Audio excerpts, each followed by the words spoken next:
ವಿಡಿಯೋದಲ್ಲಿ ಈ ನವರಾತ್ರಿಯಲ್ಲಿ ಕಾಮಾಕ್ಷಿ ದೀಪದ ಆರಾಧನೆ ಬಗ್ಗೆ ತಿಳಿಸ್ತಾ ಇದ್ದೀನಿ. ಎಲ್ಲ ಸಮಸ್ಯೆಗೆ ಪರಿಹಾರ ಆಗುವ ವಿಧಾನ ಇದು. ಇಡೀ ಬ್ರಹ್ಮಾಂಡದ ಶಕ್ತಿಯನ್ನ ತನ್ನಲ್ಲಿ ಅಡಗಿಸಿಕೊಂಡಿರುವಂತ ಆದಿ ಪರಾಶಕ್ತಿ ಲಲಿತಾ ತ್ರಿಪುರ ಸುಂದರಿ ದೇವಿ. ಈ ದೇವಿಯನ್ನ ಆರಾಧನೆ ಮಾಡೋದ್ರಿಂದ ನೀವು ಬಯಸಿದೆಲ್ಲ ಸಿಗುತ್ತೆ. ನವರಾತ್ರಿ ನಮ್ಮ ನಾಡ ಹಬ್ಬ ಕೂಡ.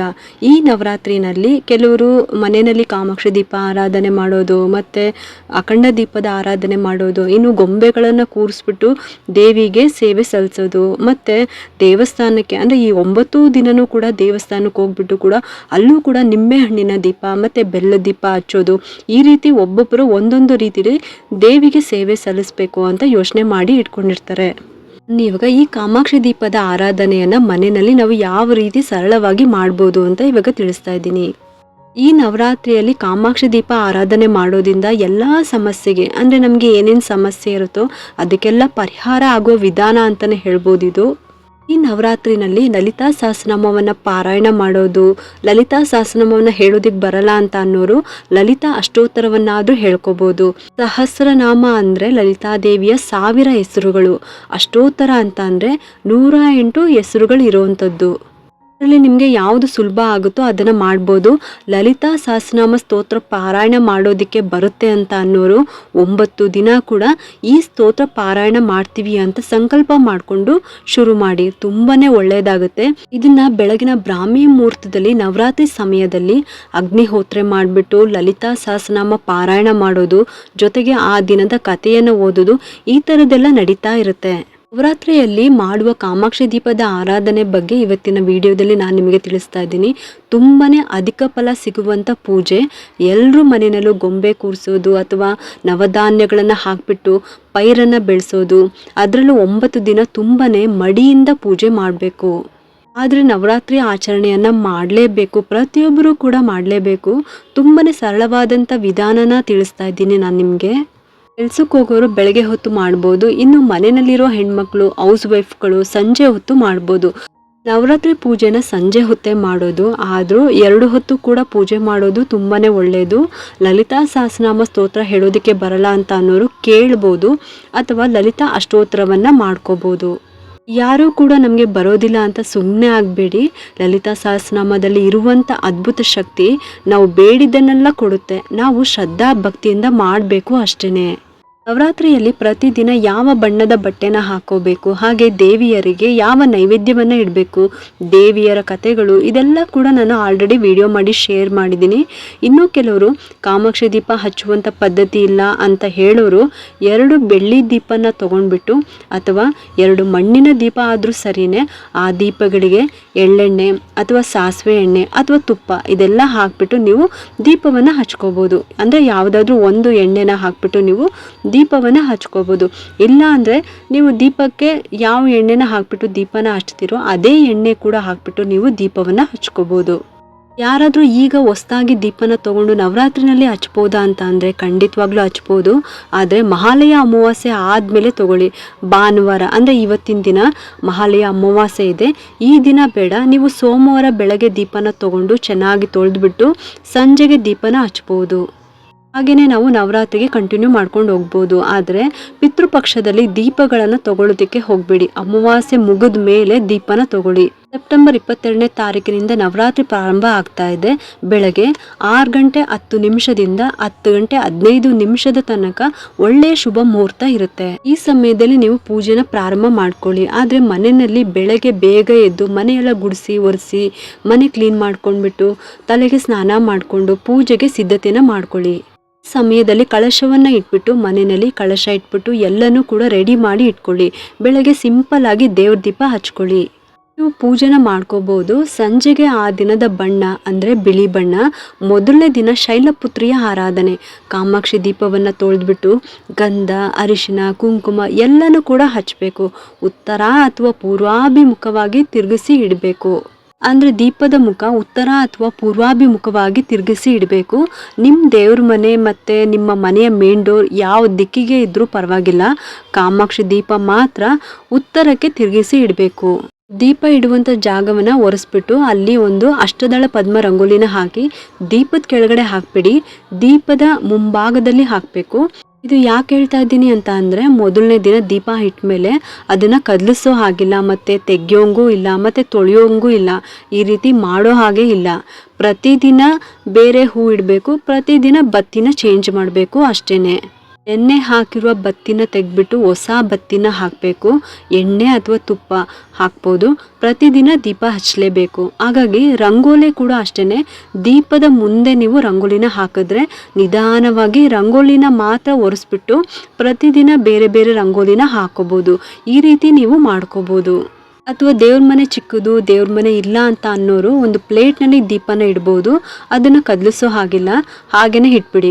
ಪ್ರತಿದಿನ ಹೂ ಮತ್ತು ಬತ್ತಿಯನ್ನು ಮಾತ್ರ ಬದಲಾಯಿಸ್ಕೊಂಡ್ರೆ ಸಾಕು. ನಮ್ಮ ಸಂಖ್ಯೆನಲ್ಲಿ ಪ್ರತಿದಿನ ಎಷ್ಟು ಬೇಕಾದರೂ ದೀಪನ ಹಚ್ಬೋದು. ಕಾಮಾಕ್ಷಿ ದೀಪ ಇಲ್ಲ ಅಂತ ಅನ್ನೋರು 2 ಬೆಳ್ಳಿ ದೀಪ ಹಚ್ಬೋದು. ಇನ್ನೂ 2 ದೀಪ ಮಾಮೂಲಾಗಿ ಪ್ರತಿದಿನ ನೀವು ಹಚ್ತಿರಲ್ಲ, ಆ ದೀಪನೂ ಕೂಡ ಹಚ್ಚಲೇಬೇಕಾಗುತ್ತೆ.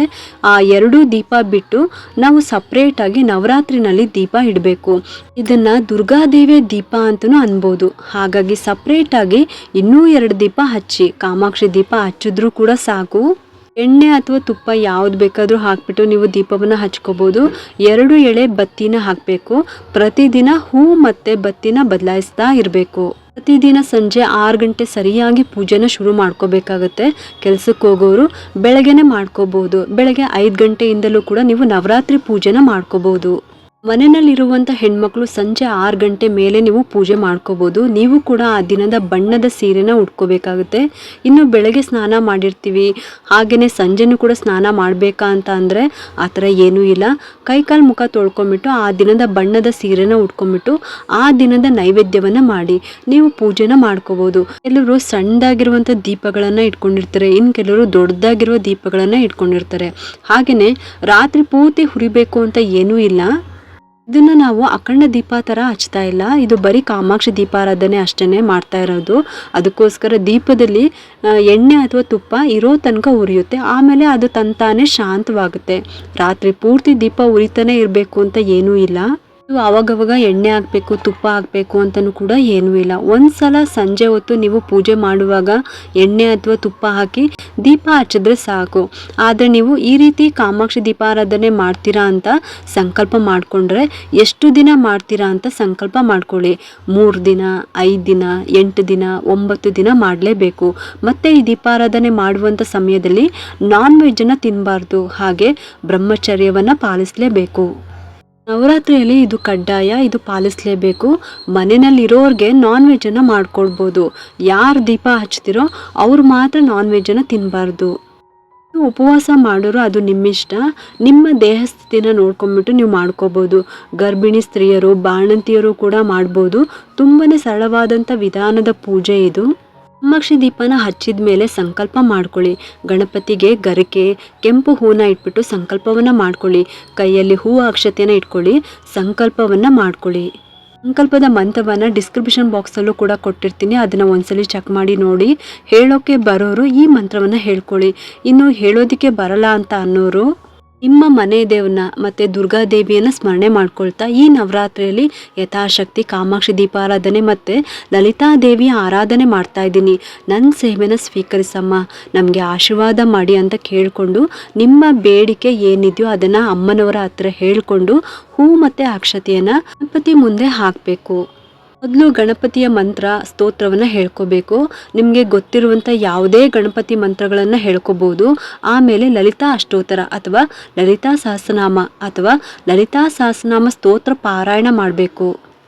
ಮೊದಲನೇ ದಿನ ಕುಂಕುಮದಿಂದ ಅರ್ಚನೆ ಮಾಡ್ಕೊಳ್ಳಿ. ನಿಮ್ಮ ಹತ್ತಿರ ಶ್ರೀಚಕ್ರದ ಕಾಯಿನ್ ಏನಾದ್ರು ಇದ್ರೆ ಈ ನವರಾತ್ರಿಯಲ್ಲಿ 9 ದಿನ ಕೂಡ ಪೂಜೆ ಮಾಡಿ. ಶ್ರೀಚಕ್ರ ಆಗಿರ್ಬೋದು ಅಥವಾ ಶ್ರೀಚಕ್ರದ ಕಾಯಿನ್ ಆಗಿರ್ಬೋದು, ಹಿತ್ತಾಳೆ, ಪಂಚಲೋಹದ್ದು ಅಥವಾ ತಾಮ್ರದ ಕಾಯಿನು ಎಲ್ಲ ಕಡೆ ಗ್ರಂಥಿಗೆ ಅಂಗಡಿನಲ್ಲೂ ಕೂಡ ಸಿಗುತ್ತೆ.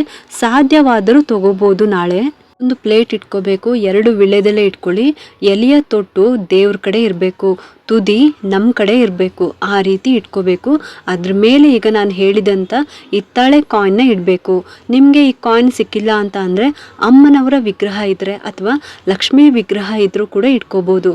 ಅಥವಾ 5 ರೂಪಾಯಿ ಕಾಯಿನು ಅಥವಾ 10 ರೂಪಾಯಿ ಕಾಯಿನ್ ಇದ್ದರೆ ಅಥವಾ ಬಟ್ಲಡಿಕೆ 1 ಯಾವುದಾದ್ರೂ ಸರಿ ಆ ಎಲೆ ಮೇಲೆ ಇಟ್ಬಿಟ್ಟು ನೀವು ಕುಂಕುಮದಿಂದ ಅರ್ಚನೆಯನ್ನು ಮಾಡ್ಕೋಬೋದು.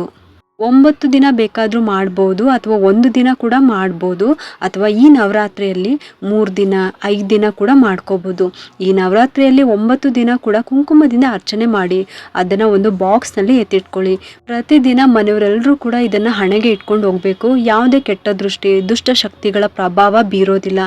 ಕೆಟ್ಟ ದೃಷ್ಟಿ ಅನ್ನೋದು ತಾಕೋದಿಲ್ಲ. ಒಂದು ನೆಗೆಟಿವ್ ಎನರ್ಜಿ ಅನ್ನೋದು ನಮ್ಮ ಹತ್ರ ಬರೋದೇ ಇಲ್ಲ. ಅಷ್ಟೊಂದು ತುಂಬಾ ಪವರ್ ಇರುತ್ತೆ. ಇನ್ನು ಮನೆಯಲ್ಲಿ ಆಲ್ರೆಡಿ ಕುಂಕುಮದಿಂದ ಅರ್ಚನೆ ಮಾಡಿರೋದು ತುಂಬಾ ಇದೆ ಅಂತ ಅನ್ನೋರು ಅದು ಹಳೇದಿದ್ರೆ ಅದನ್ನು ನೀರಲ್ಲಿ ಹಾಕಿಬಿಟ್ಟು ಕಲಿಸ್ಬಿಟ್ಟು ಚೆಲ್ಬಿಡಿ. ಅದಕ್ಕೆ ಹೇಳೋದು ಒಳ್ಳೆ ಕ್ವಾಲಿಟಿ ಇರುವಂಥ ಕುಂಕುಮವನ್ನು ತಗೋಬೇಕು. ಈ ರೀತಿ ಕುಂಕುಮವನ್ನು ಬಳಸೋದ್ರಿಂದ ಯಾವುದೇ ರೀತಿ ಸ್ಕಿನ್ ಎಫೆಕ್ಟ್ ಆಗೋದಿಲ್ಲ.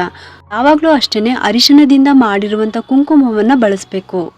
ಕುಂಕುಮವನ್ನು ಹಚ್ಕೊಂಡಾಗ ಕೈ ಕೆಂಪಾಗಬಾರ್ದು, ಹಳದಿ ಬಣ್ಣ ಆಗಬೇಕು. ಅದೇ ಒರಿಜಿನಲ್ ಕುಂಕುಮ ಅಂತ. ಅದೇ ಈ ರೀತಿ ಅರ್ಚನೆ ಮಾಡಿರುವಂಥ ಕುಂಕುಮಗಳು ತುಂಬಾ ಜಾಸ್ತಿ ಇದೆ ಅಂತ ಅಂದರೆ ಅದಕ್ಕೆ ಒಂದು ಸ್ವಲ್ಪ ಪಚ್ಚ ಕರ್ಪೂರದ ಪುಡಿನ ಒದರಿಸಿ ಹಾಕಿಟ್ರೆ ತುಂಬ ವರ್ಷ ಆದರೂ ಕೂಡ ಅದು ಏನೂ ಕೆಡೋದಿಲ್ಲ. ತುಂಬಾ ಚೆನ್ನಾಗಿರುತ್ತೆ. ಹಣೆಗೆ ಹಚ್ಕೊಂಡಾಗಲೂ ಕೂಡ ಒಂದು ಒಳ್ಳೆ ಪರಿಮಳ ಇರುತ್ತೆ. ಈ ರೀತಿ ಕೂಡ ನೀವು ಮಾಡ್ಕೋಬೋದು. ಸಾಧ್ಯವಾದವರು 9 ದಿನ ಕೂಡ ಕುಂಕುಮದಿಂದ ಅರ್ಚನೆ ಮಾಡಿ. ಆಗಲ್ಲ ಅನ್ನೋರು 1 ದಿನ 3 ದಿನ 5 ದಿನ ಕೂಡ ಮಾಡ್ಕೋಬೋದು. ಅಂದರೆ ನೀವು ಎಷ್ಟು ದಿನ ದೀಪಾರಾಧನೆ ಮಾಡ್ತಿರೋ, ಎಷ್ಟು ದಿನ ಲಲಿತಾ ದೇವಿ ಆರಾಧನೆ ಮಾಡ್ತೀರಾ ಅಂತ ಸಂಕಲ್ಪ ಮಾಡ್ಕೊಂಡಿರ್ತೀರೋ ಅಲ್ಲಿವರೆಗೂ ಕುಂಕುಮದಿಂದ ಅರ್ಚನೆ ಮಾಡ್ಕೊಳ್ಳಿ. ಅಥವಾ ಒಂದೇ ಒಂದಿನ ಆದರೂ ಮಾಡ್ಕೋಬೋದು. ಮಾರನೇ ದಿನದಿಂದ ಹೂ ಮತ್ತು ಅಕ್ಷತೆಯನ್ನು ಕೈಯಲ್ಲಿ ಇಟ್ಕೊಂಡ್ಬಿಟ್ಟು ಪೂರ್ತಿ ನೀವು ಮಂತ್ರ ಸ್ತೋತ್ರ ಪಠನೆ ಎಲ್ಲ ಮುಗಿದ್ಮೇಲೆ ಆ ಹೂ ಅಕ್ಷತೆಯನ್ನು ದೀಪದ ಹತ್ತಿರ ಹಾಕಬೇಕು. ಇನ್ನು ನೈವೇದ್ಯವನ್ನು ದೇವಿಗೆ ಅರ್ಪಿಸಬೇಕು. ಮಹಾಮಂಗಳಾರತಿಯನ್ನು ಮಾಡ್ಕೋಬೇಕು. ಆ ದಿನದ ಕತೆ ಏನಿರುತ್ತೋ ಅದನ್ನು ಓದ್ಕೋಬೇಕು. ಇಡೀ ಬ್ರಹ್ಮಾಂಡದ ಶಕ್ತಿಯನ್ನು ತನ್ನಲ್ಲಿ ಅಡಗಿಸಿಕೊಂಡಿರುವಂಥ ಆದಿಪರಾಶಕ್ತಿ ಲಲಿತಾ ತ್ರಿಪುರ ಸುಂದರಿ ದೇವಿ. ಈ ದೇವಿಯನ್ನು ಆರಾಧನೆ ಮಾಡೋದ್ರಿಂದ ನಾವು ಬಯಸಿದ್ದೆಲ್ಲ ಸಿಗುತ್ತೆ. ಅಲ್ಲದೆ ಈ ನವರಾತ್ರಿಯಲ್ಲಿ ಪ್ರತಿದಿನ ದೇವಿ ಮಹಾತ್ಮೆಯನ್ನು ಪಾರಾಯಣ ಮಾಡೋದು, ದುರ್ಗಾ ಸಪ್ತಶತಿನ ಓದೋದು, ದುರ್ಗಾ ಅಷ್ಟೋತ್ತರವನ್ನು ಓದೋದು, ಲಲಿತಾ ಅಷ್ಟೋತ್ತರ, ಲಲಿತಾ ಸಹಸ್ರನಾಮ ಸ್ತೋತ್ರಗಳು, ಮಂಗಳ ಚಂಡಿಕ ಸ್ತೋತ್ರ, ಹೀಗೆ ದುರ್ಗಾದೇವಿಯ ಮಂತ್ರ ಸ್ತೋತ್ರಗಳು ಪಠನೆ ಮಾಡೋದ್ರಿಂದ ಮನೆಯಲ್ಲಿ ಮತ್ತು ನಮ್ಮಲ್ಲಿ ಸಕಾರಾತ್ಮಕ ಮತ್ತು ಧನಾತ್ಮಕ ಶಕ್ತಿ ಹೆಚ್ಚಾಗುತ್ತೆ. ಕೆಟ್ಟದ್ದ ವಿರುದ್ಧ ಹೋರಾಟ ಮಾಡಿ ಸಂಹಾರ ಮಾಡೋದಕ್ಕೆ ಅಂತಲೇ ಈ ಅದ್ಭುತ ಶಕ್ತಿ ಅವತಾರವನ್ನು ತಾಳಿದ್ದು. ಅಲ್ಲದೆ ದೀಪಗಳು ಅಷ್ಟೇ ಜ್ಞಾನ, ಸಂಪತ್ತು, ಐಶ್ವರ್ಯ, ಆರೋಗ್ಯದ ಪ್ರತೀಕ. ಈ ನವರಾತ್ರಿಯಲ್ಲಿ ದುರ್ಗಾದೇವಿಯ ಜೊತೆಗೆ ಕಾಮಾಕ್ಷಿ ದೀಪದ ಆರಾಧನೆ ಮಾಡೋದು ತುಂಬಾ ಶ್ರೇಷ್ಠವಾದದ್ದು.